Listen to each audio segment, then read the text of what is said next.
Hi everybody, welcome to another video. I am super excited to talk to you about all the books I have loved so far this year. Having said that, it won't just be a list of favorites. I'm going to stick to the questions outlined in the mid-year book freakout tag because I think that's got a really nice breadth to it. You can talk about things you liked, maybe some things you didn't like as much, some things you were surprised by. So I'm going to talk to you about all my answers to those questions.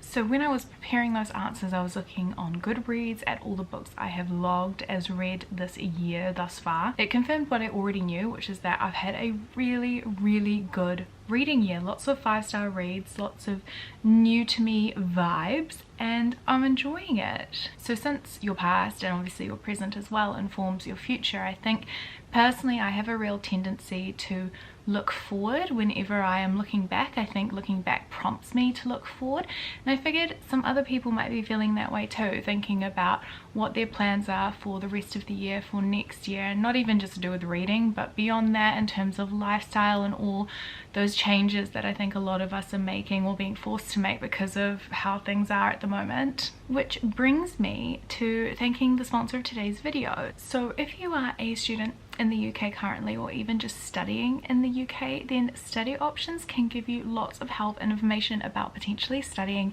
somewhere in Australia or New Zealand. My hood. So I went to the University of Auckland for my 2 undergraduate degrees. I did a conjoint Bachelor of Arts and Bachelor of Commerce degree. Feels like many years ago now, but I had so much fun doing it. So I did a Bachelor of Arts double majoring in English and Film, Television and Media Studies, and then I also did a Bachelor of Commerce double majoring in Commercial Law and Marketing. I thoroughly enjoyed my time studying at UOA. They had such fantastic courses, especially in the English and film realm. There were so many interesting ones. From memory, things I really loved were 19th century literature, Shakespeare on screen, science fiction, comics. Oh, so many good papers. I highly recommend it. It's such a cool place. Really relaxed, welcoming, supportive environment. Tutors are great, the lecturers are great. You would have a ball, to be honest. And you could live in Auckland. Stunning city. But of course you can go anywhere. You could go elsewhere in New Zealand, you could go somewhere in Australia. They have so many partnership tertiary institutions listed on their websites. You can check those out if you are interested in studying abroad. Study Options will make it so much easier for you to do that as well. They can waive application fees. They're basically just there to make your transition and your application as seamless as possible. So not only do they help you to actually craft and submit your application, they will help you with all the other sort of administrative transitional bits. So all the things that go into moving into a new country, insurance, health care, student visa applications, all of those factors are things that Study Options can help you with, and Study Options is a completely free service. So it sounds pretty good to me. If I were a student in the UK, I would certainly be taking advantage of that. It's really fun down here in the Southern Hemisphere. I know a lot of the people who watch these videos are not in the Southern Hemisphere, but I promise it's fun.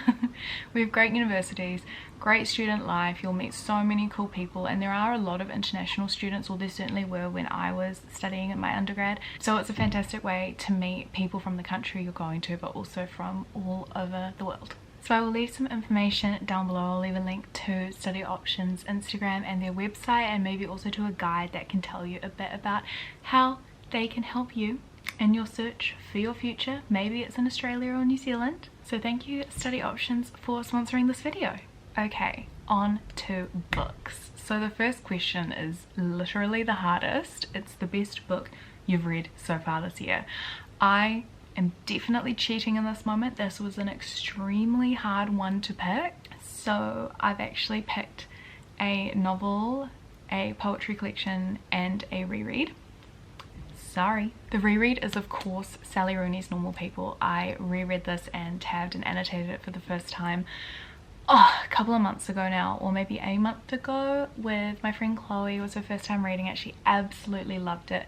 We read it during one of our monthly romance 24-hour readathons, so I will link those vlogs for you if you haven't already watched them. This is just literally the book. It's one of my favorite books ever. It truly speaks to my soul, and it's so lovely when other people read it and they feel the same way, because there's a real solidarity in that. You know, I had an experience reading this where I would read a sentence and think, wow, Sally Rooney has literally articulated something that I had never been able to, and something that I thought was maybe unique to me, maybe something I didn't realize other people were feeling. So to see so many people relate to it and feel it speaks to them is such a fantastic embodiment of what books and literature and media and art and story can be. I love this book. It's not for everybody, but if you're an intellectual with a heart and a brain, it's for you.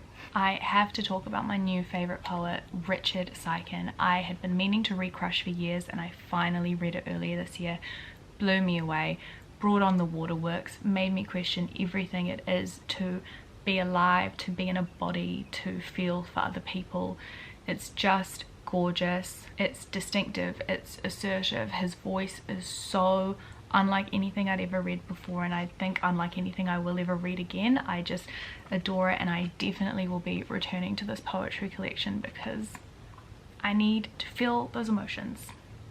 Honestly, poetry forever. So I decided, after much deliberation, my favorite novel I've read thus far this year is The Great Garden by Meg Rossoff. I loved this book. So I read this paperback, which is why it's tabbed, but I've since also bought the hardback because I loved it so much, and like, how gorgeous is it? I couldn't not. I adored this book. It has so many things that I love. It's set over a summer, really fully formed characters, features Shakespeare, features drama, features familial ties, features troubled friendships and other romantic relationships. Does something that I am always really impressed by, which is creating such depth of story, of character, of theme within only 100 or so pages. This is an incredibly short book. It's just over 200 pages, but look how little text is actually on each page. I read this in like a couple of hours in one sitting, and it completely blew me away. I can't wait to reread it. I'm trying to get other people to read it. I know that Jamie's going to read it soon from Jamie's library, my girly. She listens to me, thank you. But other people, honestly, get onto it because The Great Garden is fantastic. Also, we love an homage to The Great Gatsby.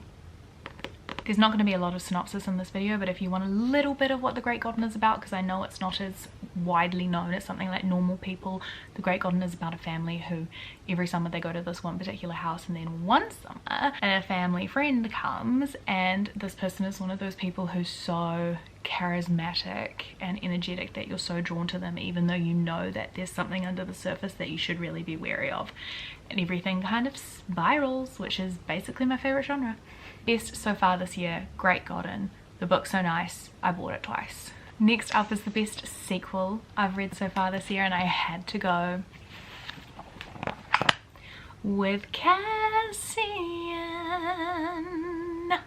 Love A Court of Civil Flames. Literally have read it twice this year. Want to read it again. Thought about picking it up again the other day. 5 stars, stunning, adore it. Okay, number 3, a new release that I've not read yet, but definitely want to for this. I had to go with The Chosen and The Beautiful. This is a Great Gatsby retelling. Great Gatsby entered the public domain this year, so the retellings are coming in by the truckload, but this one I think definitely stands out. It centers Jordan Baker in the novel, who is absolutely one of my favorite characters, if not my favorite character in the original text. In this story, she is Vietnamese, she is queer. Exactly. I'm so interested to read this, and how beautiful is that? Chosen, The Beautiful, coming soon. Most anticipated release for the rest of this year will come as a surprise to absolutely nobody. It is of course Sally Rooney's Beautiful World, Where Are You? Dying for this arc. Anybody watching this, please send it to me. Are you kidding? Please send it to me. Oh, I can't wait to read it. Also, the arc is so pretty. Like, I really want one of those paperback versions. Anyway, this promises to deliver on all the things that Sally Rooney's previous 2 novels deliver on, things that I as a reader, as a human, absolutely adore. So I'm so excited to see another iteration of young people going through it. Biggest disappointment, I actually had to go with These Violent Delights by Chloe Gong. It's just not what I wanted from this book. It's not necessarily the book's fault, though it did feel it struggled a bit in terms of pace and direction and focus. But I was there for the Romeo and Juliet retelling romance, and this book is all about plot. The plot was very pedestrian YA fantasy in my opinion, though I loved the setting and I loved that Chloe Gong took risks and that it was innovative. It just wasn't what I wanted from this novel, so I think I gave it like 2 stars. Probably won't check out the sequel, but good for her. Excited to see what she does next. Just wasn't for me. And because I love the drama, I also want to mention that Actor A of Edge Brown quite let me down, to be honest, and The Invisible Life of Addie LaRue was boring. Biggest surprise. So I'm so excited to talk about this book, which was an absolute delight and one I hadn't really ever planned on reading, but I'm so happy I did. Picked up, of course, Kevin's favorite book, Simon vs. the Homo Sapiens Agenda. I read this during one of our romance readathons as well. I will link that for you if you're interested in watching that vlog, because I literally cried. I loved this book. I really wasn't expecting to, and I don't think Kevin or like Chloe or anybody was expecting me to either, but it just clicked for me. You know how sometimes you read a text and you're like, this text gets me and I get this text, and then you have the most stunning relationship with it during your reading experience and even afterwards. I will always remember that reading experience and this book fondly because of course it's Kevin's favorite, and I just had such a good time reading it. I was really impressed by the writing. I think this is about as perfect as a YA novel could get. Favorite new author, I have to go with my girly Kiwi woman, Māori powerful wahine, Patricia Grace. Love Patricia Grace. I read Cousins. This is my first novel that I've read by her. I've read some of her short stories before. I loved this book. I thought it was such a fantastic story about circumstance and the power of heritage and the mana that our culture gives us, especially Māori women, and wow, blown away by her writing. I've since been collecting every single novel of hers that I can get my hands on, including her recent autobiography, which I'm so excited to read. Absolutely adore Patricia Grace. She's basically an institution in the New Zealand literary sphere. She needs no hype from me, but I'm gonna give it to her nonetheless. Patricia Grace, queen. Okay, new fictional crush, because I don't want to double up on books, so I'm not gonna say Cassian, even though hello. So I'm actually going to go with Ivan Luca from Luca with Love. A stunning slow burn romance by Mariana Zapata. I read this on my Kindle, but honestly I need to buy the paperback because Chloe bought it and it's literally stunning, and I obviously want to reread and annotate it, so absolutely. Ivan Lukov, hit me up. Anybody who is like 1% similar to Ivan Lukov, hit me up, thank you. New favorite character, I'll admit this is one I actually quite struggled with. I'm not super like I would die for you about characters, but I figured I wanted to mention this book at some point in this video, and honestly the 2 main characters in this are legends. So I've chosen the Vampire Queen from Fangs by Sarah Anderson, a really hilarious, gorgeous, quick graphic novel that I think everybody would enjoy, and everybody who has read it thus far has loved it. It was absolutely 5 stars from me. The humor in this is fantastic, and our vampire protagonist is everything I'm striving to be. Love her. A book that made me cry. There were a few I could have chosen from here, but I decided to go with Yoke by Mary H.K. Choi, which had me an absolute mess by the end of it. This book was absolutely stunning. Definitely my favorite Mary H.K. Choi to date. I cannot wait to see what else she does, because she just has an authenticity to her writing that I've never experienced reading any other work or even watching any other work. She just completely immerses you in what could so absolutely be real people and real problems, and they are real people and real struggles that a lot of real people go through. But wow, love these books. I think they're great representation for mental health struggles, but also just the struggles of being a young person, feeling a bit lost, feeling listless, feeling lackluster, all those types of things. I love these books. I think they're so relatable, so well crafted. Mary HK Choi forever, to be honest. A book that made me happy, I actually decided to go with A Dowry of Blood, which I also read during one of our romance 24-hour readathons. I adored this book, but don't get me wrong, there are definitely very upsetting, triggering, sad moments in the story. However, it just made me so happy by the end of it. And it also just makes me happy in the sense that it's such gorgeous writing that how could you not be happy about it or happy whilst reading it. The opening like 10 pages of this book, I challenge you to find something more absolutely flawless. Love this book. Love women escaping horrible men. Love women being in love with women. Just love all of it, you know? Most beautiful book I've bought this year. I have a couple for this because I want to talk about the most beautiful hardback I've bought, paperback I've bought, but then also a couple of gifts that I've been given that are just stunning. So for hardback, I went for Carmilla, which is a vampiric classic I bought recently, written before Dracula and very short, so I definitely want to read this soon. I didn't even realize when I ordered it that it was a hardback and that it was this beautiful, but wow. Then my favorite paperback is an edition of one of my favorite books that I'd been eyeing for a really long time, and I finally decided to get it, and that is this beautiful edition of The Catcher in the Rye by J.D. Salinger. Honestly, cancel me. I know this is like toxic Joker King favorite novel type territory, but I don't care. Maybe I am a weirdo who doesn't fit in. Maybe I am a teenage boy who thinks the world is against him. Maybe I am, because this book slaps. I read it when I was quite young, but I remember just being totally blown away, thinking, wow, this is what literature can be. Damn. If you want an insight into my soul, this is basically my perfect book design. I just think it's so stunning. Exactly. And then the lovely Chloe, when she was last in New Zealand, she actually brought me 2 books that she had bought for me recently. One of them is this beautiful classic works from women writers hardback. Oh my god, it's so pretty. Look at it.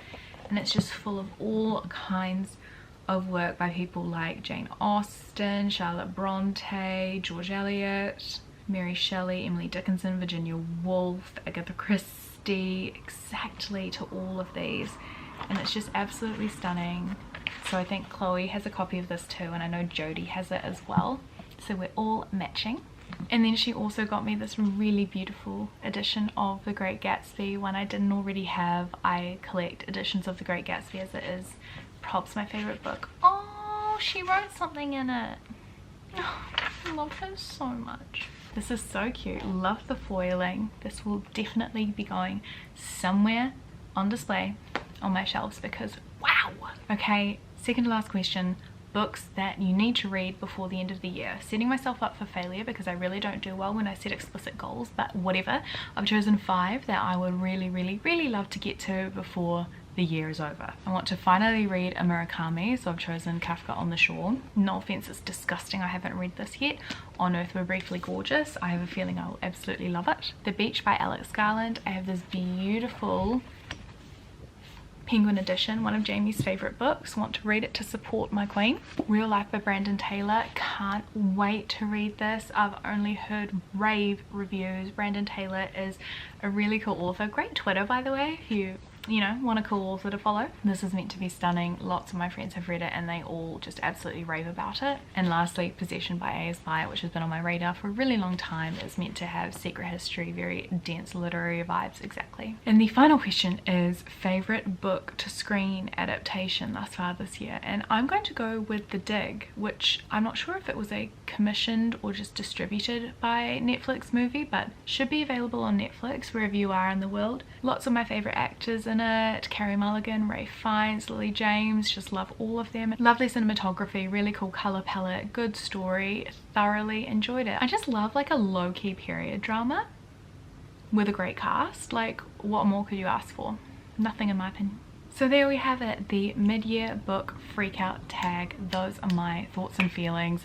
Please feel free to share your thoughts and feelings in the comments. Would love to know if you've read any of the texts I've talked about, what your favorite texts of the year have been, all of the above. Thank you again to Study Options for sponsoring this video. I do really encourage you if you're in the UK to have a look at what they can offer you because it's a really amazing service and completely free. Otherwise, thank you so much for watching. I will see you in whichever video is coming up next. Bye.